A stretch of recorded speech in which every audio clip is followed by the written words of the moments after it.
So next we are going to really understand with these factors, the marketing environments are, it's going to be very crucial, or it's going to play a major role in the what's called when we talk about defining the product or selling the product or to start a business also is very important. So the marketing mix also is also designed in the context of given marketing environment, because though marketing managers cannot control the forces in marketing environment, they must take them into account when making marketing decisions. While formulating the marketing strategies, the marketers must closely observe the environment in which they are functioning. So in this unit, we'll be learning about the concept of the marketing environment in India in particular. So what is this marketing environment?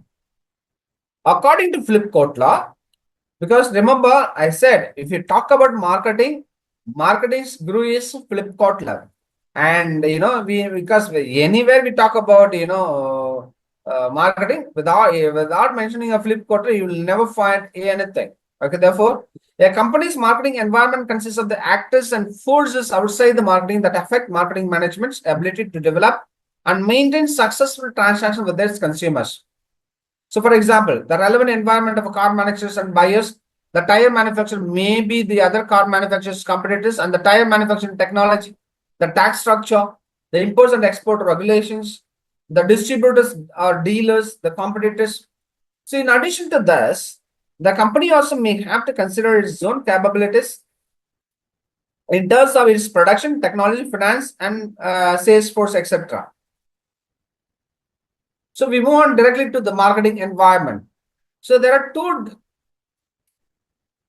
two types of marketing environment. That is one, micro environment or macro environment, or one is micro is also internal environment and macro is external environment. So what is this micro environment? That is partially which we can control. That is, there are two types of internal environment, that is task environment and internal environment. When you talk about task environment, the suppliers come into, the intermediates coming into, the customers coming into, the competitors come into. That means suppliers means who supply the product, raw materials to produce the product or anything. Then intermediates who acts as middleman to negotiate. And then you have a customers who buy the product, competitors who divide. That's where we talk about competitive advantage. Then you have an internal environment.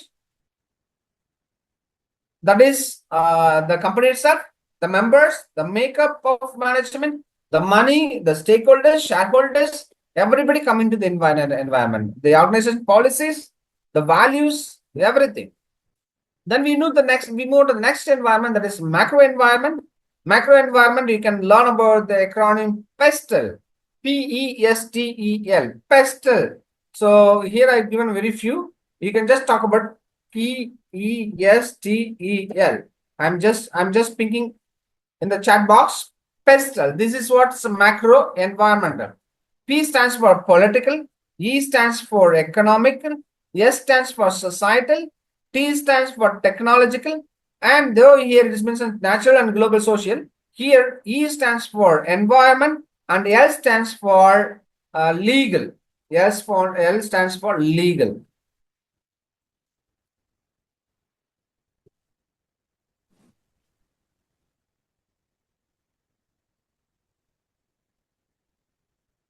So the relevance of environment in marketing. So therefore, when we identify this internal environment and external environment, so it is very important for, let's say, for a startup business to start a product, that is identification of opportunities, which means it helps in an organization in exploiting the chances or prospects for its own benefit. For example, if an organization finds out that the customers appreciate its product as compared to competitors' products, then it might encash this opportunity by giving discount on its products to boost sale. Second, you have identification of the threats. It gives warning signals to organizations to take the required steps before it is too late.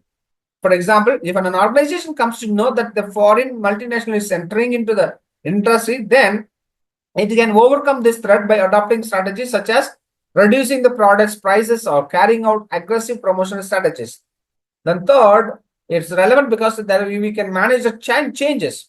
It helps in coping with the dynamic marketing environment. If an organization wishes to survive in the long run, then it has to adapt to the changes occurring in the marketing environment. So, what are the marketing environment in India? There's a competitive scanning that market stability is threatened by short product life cycles, short product design cycles, new technologies, frequent entry by unexpected outsiders, repositioning by incumbents, tactical redefinitions. And the environment escalates toward higher and higher levels of uncertainty, dynamism, heterogeneity of players, hostility, and so forth. Then there were government regulations also affecting marketing. Why the government regulations also affects the marketing? That is, a number of laws affecting business have become operational over the years. The important ones affecting marketing are listed below, like Indian Contract Act 1872, Indian Sales of Goods Act 1930, the Industries Development Regulations Act 1951, the Food and Safety Standard Act 2006, the Drugs and Magic Remedies Objectionable Advertisement Act 1954, the Company Acts 2013, the Trade Markets Act 1999, the Competition Act 2002, the Patents Act 1917, the Legal Metrology Act 2019, the Consumer Protection Act 2019, the Environment Protection 1996, and Bureau of Indian Standard Act 2000. These are some of the actions that regulates which affects the market. The main reasons for government to control the can be summarized as follows. One, it is to protect the welfare of the individuals and promoting higher standards of public health, general well-being, safety, maintaining quality of opportunity for all persons irrespective of sex, nationality, race, or religion, restraining business from engaging in practice harmful to the interest of public, like making false and misleading statements about a product or service, manipulating prices for personal gains, failing to support warranties, etc., and also to protect small firms from the threats of unfair competition by big firms. And also to prevent unfair practice resulting from mergers or the other forms of combinations like price fixing, and also conserving national resources, especially forests, fuels, water, energy, etc. Then preventing pollution of the environment, preventing concentration of economic power and industrial wealth, encouraging widely dispersed industrial growth and the growth of small-scale industries, protecting the economy from dominance by foreign inventors, and helping save the valuable foreign exchange resources. So quickly, we'll just run through the Indian Act 1872. This act regulates the economic and commercial relations of citizens. The scope of this act extends to all such a decision which involve the formation and the execution of the contract. The essentials of a valid contract are specified and examined in detail. The contract is an agreement enforceable by law between two or three persons by which rights are acquired by one or more acts or forbearance on the part of the other or others. The Act also specifies provisions for the creation of an agency and the rights and duties of a principal and agent. Then you have Indian Sale of Goods Act 1930. So this act governs the transaction of sale and purchase. A contract of sale of goods is defined as a contract whereby the property in goods is transferred or agreed to be transferred by the seller to the buyer for a price. So therefore, the Act also lays down rules about passing of property in goods and the rights and duties of the buyer and seller, rules regarding the delivery of goods as well as the rights of the unpaid sellers. Then Industry Development and Regulation Act 1951. It is through this act that the industrial licensing system operates. In effect, it empowers the government to license or permit a new investment, expansions of license units, production of new articles, change of location by the license units, and also investigate the affairs of license units in certain cases, and also to take over the management thereof. Then the objectives behind these powers are, of course, development and regulation of the important industries involving fairly large investments which have an all-India importance. And also it is an actual implementation of these objectives that the relevant aspects of the industrial policy are expected to be fulfilled. Again, it was this article talks about industrial licensing is a form of direct state intervention in the market to overrule its forces. The underlying assumption here is that the government is the best judge about the priorities from the national point of view, and also that it can do the allocation in a better and socially optimally way. Therefore, it must, however, be understood that there are economic costs involved in the measures of control, and the benefits that are expected to occur at least equal to or more than the costs involved. Then Food and Safety Acts, Food Safety and Standard Acts 2006. This act prohibits the publication or issue of advertisement tending to cause the ignorant food articles to ensure purity in the articles of the food. Then you have Drugs and Magic Remedies Objectionable Advertisement Act 1954. So this act controls advertising harmful drugs in India. So that means the act prohibits advertisements of drugs and remedies that claim to have a magical property, or it prohibits the publication or issues of an advertisement tending to cause or the ignorant of consumer to resort to self-medication with the harmful drugs and appliances, and also advertisements for certain drugs for preventing diseases and disorders like epilepsy, prevention of consumption, sexual impotency, or etc. also prohibited. Then the act also prohibits advertisements making false claims for the drugs. Then Essential Commodities, that is Amendment Act 2020. So this talks about act provides for the control of production, supply, and distribution in certain commodities declared as essential under Section 2A of the Act in the public interest. Under this section of this Act, the government can fix the price such as commodity. Then you have Companies Act 2013. Okay, and again the Companies Amendment Bill 2020 was introduced in Lok Sabha on March 17, 2020. The bill seeks to amend the Companies Act 2013. It is a piece of legislation which has far-reaching effects on business by its regulation of the organization and functioning of companies. It also extends to the whole of India. The new law, earlier it was Companies Act 1956, has enabled the easy process of doing business in India. Therefore, it aims improving corporate governance by making companies more accountable. That means in the Companies Act first was amended in 1956, then again amended in new amendments brought in 2013. Now the Companies Amendment Bill 2020 also was introduced, that is 2020. Trademarks Act 1999. So this is a replacement of Trade and Merchandise Marks Act 1958. It deals with the trade and merchandise marks registered under this act. So this act also protects the trademarks that are well known and safeguard them from infringement. This act protects the well-known trademarks in two ways. One is an action against the registration of similar marks, and action against misuse of the well-known mark.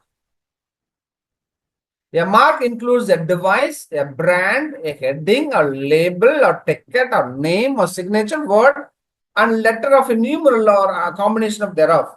A trademark is a distinctive symbol or title or design that readily identifies a company or its product. Therefore, the owner of the trademark has a right to its exclusive use and provides legal protection against infringement of his right. Therefore, a trademark is registered for a maximum period of 10 years and is renewable for a similar number of years each time the period of 10 years expires. Further, no such trademark should be used which is likely to be deceptive or confusing or is scandalous or obscene or which hurts the religious sentiments of the people of India. Then Competition Act 2002, which was enacted by the Parliament of India and replaced the Monopolies and Restrictive Trade Practice Act, that is MRTP 1969. This act provides a framework for the establishment of the Competition Commission and the tools to prevent anti-competitive practices and promote positive competition in the Indian market. The major objectives of this act are: 1, to provide the framework for the establishment of the Competition Commission. Second, to prevent monopolies and to promote positive competition in the market. Third, to protect the freedom of trade for the participating individuals and entities in the market. And fourth, to protect the interest of the consumers. Therefore, this act prohibits prefixing, bid rigging, and conspiracy, resale price maintenance, price discrimination and predatory pricings. Patents Act 1970. So this act provisions act are attractive, especially where the company intends to produce patented products. A patent is the exclusive right to own, use, and dispose of invention for a specified period. The patent is also a grant made by the central government to the first inventor or the legal representatives. The Patent Act 1970, along with the patent rules 1972, came into force on 20th April 1972, replacing the Indian Patents and Design Act 1911. So the act has been repeatedly amended in these years, like 1999, 2002, 2005, 2006. So the major amendment was in 2005, when a product patent was extended to all fields and technology like food, drugs, chemicals, and microorganisms. Then we have the Legal Metrology Act 2009. The Legal Metrology Act 2009 replaces the Standards of Weights and Measures Act 1976. And the Standard of Weights and Measures Enforcement Act 1985, it came into force on 1st April 2011. The act rationalizes the units of measurement to be used in India. This act was enacted with the objective to establish and enforce standards of weights and measures. It regulates trade and commerce with weights, measures, and other goods which are sold or distributed by weight measures or number, and for matters connected that with an incident thereto. So therefore, this act provides regulation for the control of measurements and measuring instruments. Then we have the Consumer Protection Act 2019. The objective of this act is to safeguard buyers of goods and services and the public against unfair practices. The act aims at protection of the interests of the consumers. For example, for this purpose, the authorities are established for timely and effective administration and settlement of consumers' disputes and for matters connected therewith or incidental thereto. More importantly, the Consumer Protection Act 2019 prescribes rules for the sale of goods through e-commerce. Thus, the act gives rise to a new era of consumers' rights in India, which meet the needs of the new age consumers. Then we have the Environmental Protection Act 1986. The Environmental Protection Act 1986 provides for the protection and improvement of environment and the prevention of hazards to human beings and other living creatures or plants and property. Therefore, environmental includes water, air, and land, and the interrelation existing between them and the human beings, living creatures, plants, etc.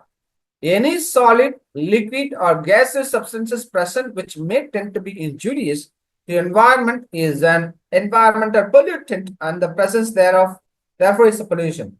So the present enactments covers not only all matters relating to prevention, control, and abatement of environmental pollution, but also the powers and functions of the central government and its offices in that regard, and penalties for committing offences.